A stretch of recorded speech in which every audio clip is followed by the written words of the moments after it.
Peter King, we're talking about disputed elections. And I wanted to come to one point that you particularly made.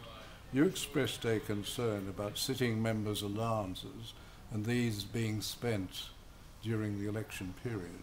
What's wrong with that? What's wrong with it is both a constitutional and I think a principal objection. The constitutional objection is this, that Section 48 of our Commonwealth Constitution permits and indeed authorises the payment of members of Parliament, but in the format of an allowance, and those allowances cease at the date that the Parliament ceases.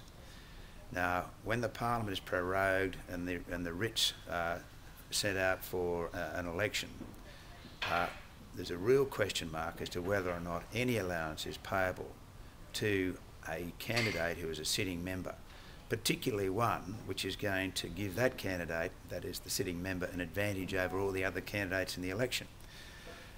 For example, the cost of a prepaid envelope, a pamphlet and an outside envelope delivered to every household in a particular electorate these days is about $360,000. That's paid for by the Commonwealth. Why should such an advantage be given to one candidate over others in an election? It seems to me that the legal objection is that it's not an allowance. Once the Parliament is prorogued and the writs are issued, then allowances cease. It's a principal objection because it's discriminating against the other candidates by giving an advantage to the sitting candidate. It does seem to give that advantage, doesn't it? You also referred to a section of the Act, a new section of that, Section 140AA, I think you said, and that authorises this curious process of MPs and candidates sending out these applications, which quite often look like they've come from the Electoral Commission. That's right, David. The provision is Section 184AA. And I'm disappointed that the AEC did not strenuously oppose this provision, because the consequence of it is that the approved form of postal vote application is permitted by the provision to be attached to a candidate's electoral bump. So they send out all the usual campaign material and attach to it as this official form. They make it look like an official document. It promotes one candidate, not the others, and it's sent to that particular candidate's office or some fictional office sometimes, as happened in the last federal elections.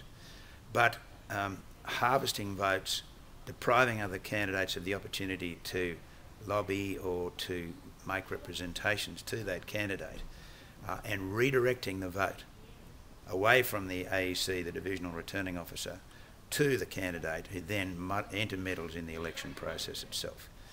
It seems to me that such a provision is invalid, as in breach of Section 7 and 24 of the Constitution, which is a very important principle, and in particular the words that the Parliament, that is the House and the Senate, must be, quote, directly chosen by the people. To redirect postal votes away from the electoral officer to the office, the campaign office or the fictional address of a particular candidate who has the resources to permit that to happen, is not a direct choice.